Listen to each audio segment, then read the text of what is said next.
ce petit passage du livre de Ben Sirac le Sage que nous avons entendu en première lecture nous rappelle singulièrement le livre du Deutéronome chapitre 30 verset 15 et qui reprend déjà aussi Deutéronome 8,26. Ça vous parle bien sûr les références. Deutéronome 30, vous savez, c'est Dieu qui nous dit « J'ai mis devant toi le bonheur, le malheur, j'ai mis devant toi la vie et la mort. Choisis la vie », nous invite le Seigneur. Vous savez, avec cette dualité de choix, c'est bien ce que nous retrouvons ici dans le livre de Ben Sirac le Sage. Si tu le veux, entendons bien, si tu le veux, tu peux observer les commandements. Il dépend de ton choix de rester fidèle. J'aime beaucoup la pédagogie qu'on nous rappelle ici, dans ce livre de Ben Sirac le Sage, et qu'on trouvait déjà, donc, comme je vous l'ai dit, dans le livre du Deutéronome, avec un Seigneur qui se soucie de respecter notre liberté, si tu le veux, le choix. Tu as certes une dualité de choix, c'est peut-être un petit peu limité, hein, la bénédiction, la malédiction, la vie et la mort. Ici, il parle de l'eau et du feu, Ben Sirac le Sage, peu importe.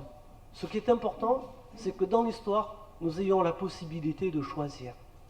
Nous ayons la liberté. Voilà. Et même s'il n'y a que deux possibilités, bien, face à un choix, s'exprime notre liberté. Et vous voyez toute la délicatesse de Dieu qui ne veut en aucun cas nous prendre de haut, là, nous surplomber, nous donner des ordres auxquels il faut obéir aveuglément.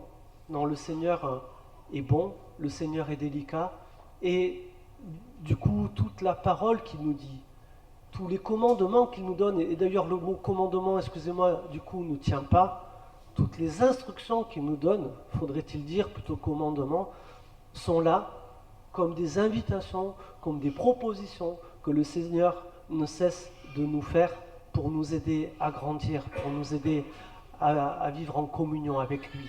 Il faudrait toujours se rappeler ce fondamental d'un Seigneur, d'un Dieu, qui respecte notre liberté et qui n'est pas là pour nous surplomber ou nous donner des ordres. Le Seigneur n'est pas un général, il est un Dieu, plein de délicatesse, plein d'amour. C'est dans cette même perspective que Jésus, dans l'évangile de Matthieu, prend la liberté de nous redire les commandements, les instructions que le Seigneur a données à son peuple et de nous les redire à frais nouveaux. En nous invitant, vous avez bien compris la dynamique de cet enseignement de Jésus, à aller peut-être un petit peu plus loin que se contenter juste de ne pas tuer. Voilà, le premier commandement qui reprend, vous l'avez compris, c'est celui-là, tu ne tueras point. Et il nous invite à aller un petit peu plus loin, en visitant tous les moments où nous pouvons nous mettre en colère contre quelqu'un, tous les moments où nous insultons les autres, où on les traite de fous. Et le Seigneur nous dit là, eh bien, que le meurtre peut commencer là. C'est une sorte de mise à mort qui peut s'insinuer insidieusement mais fermement dans notre cœur et dans notre vie. Et que si nous rentrons dans cette dynamique, nous ne respecterons pas les instructions que le Seigneur nous donne. Car vous le savez, le Seigneur nous a demandé à la base de nous aimer les uns les autres. Et si nous cédons trop facilement à la colère, si nous cédons trop facilement à l'insulte, ça va être compliqué de s'aimer. Il y a d'autres manières peut-être de manifester l'amour à nos prochains que de rentrer dans ce travers de la colère. Et puis, il y a aussi ce passage sur l'adultère, où le Seigneur nous indique que l'adultère, il peut commencer déjà dans notre manière de regarder les autres. Vous savez ce qu'on appelle la chasteté. C'est quelque chose de merveilleux, la chasteté. C'est la juste distance dans l'amour.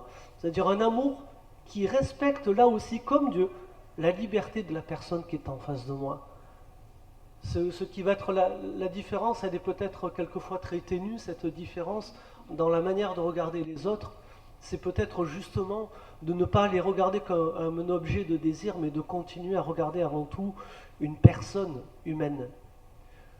Il est vrai que quelquefois on peut s'émerveiller devant la beauté de telle ou telle personne, la beauté de la création que le Seigneur nous permet de contempler quelquefois chez l'une ou l'autre personne, que ce soit homme ou femme d'ailleurs.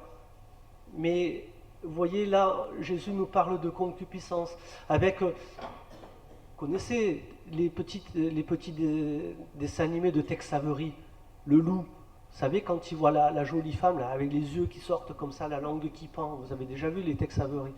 Il n'y a pas que moi qui ai vu ça. Voilà, rassurez-moi. Eh bien voilà, vous voyez, là c'est caricatural bien sûr hein, dans le dessin animé, mais voilà, ça c'est une image de la concupiscence. Mais quelquefois, je vous promets, quand on regarde certains hommes qui regardent certaines femmes, et inversement, on a l'impression de voir des loups de Tex Avery. Alors ils n'ont pas les yeux qui sortent des orbites, la langue qui pend, mais voilà, on a l'impression des fois qu'il y a des gens qui se regardent comme s'ils allaient manger la personne d'enfance. Voilà, mais ça c'est ce que Jésus appelle la concupiscence. Et vous voyez là, on peut aimer les autres, mais si on respecte leur liberté, on ne peut pas rentrer dans ce schéma-là. On ne peut pas regarder les autres comme des proies ou comme des objets de désir. Ce n'est pas possible. Et Jésus eh bien, nous invite à purifier notre regard, peut-être même notre cœur et nos intentions quand nous nous regardons les uns les autres. Voilà, vous voyez que le Christ, dans son enseignement, nous pousse un petit peu plus loin, en amont de connaître l'adultère. Voilà, quelles sont nos manières de nous regarder les uns les autres, de nous respecter les uns les autres. C'est ça qui est en jeu, c'est le respect. Parce que dans cet amour que nous sommes censés vivre les uns avec les autres. Et puis, il y a cette question aussi de jurer ou de ne pas jurer. Hein, ça peut arriver facilement de faire des serments, hein, de jurer un certain nombre de choses et quelquefois des choses qu'on ne pourra pas tenir. Hein. Et voyez, le Christ dans son enseignement, lui, nous invite à ne pas rentrer dans cette dynamique, à ne pas rentrer dans cette perspective. Voilà l'enseignement qui nous est reproposé à travers la parole de Dieu qui nous est proposée aujourd'hui. Elle nous est proposée, la parole de Dieu. Et nous avons la liberté de l'écouter ou pas. Nous avons la liberté de la vivre ou pas. Choisis la vie.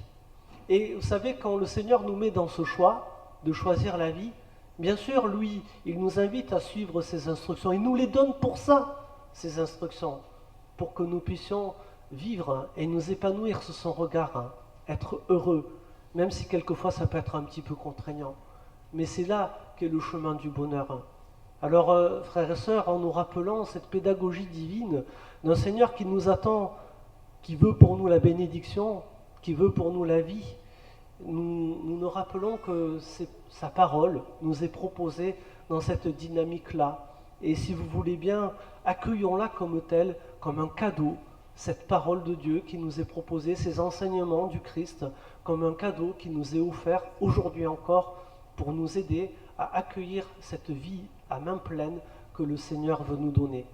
C'est toujours dans cette même perspective de vie que le Seigneur veut nous donner que nous allons maintenant prier pour ceux qui se sont préparés à accueillir le sacrement des malades. Nous sommes dans cette confiance dans notre Seigneur qu'il souhaite notre bien.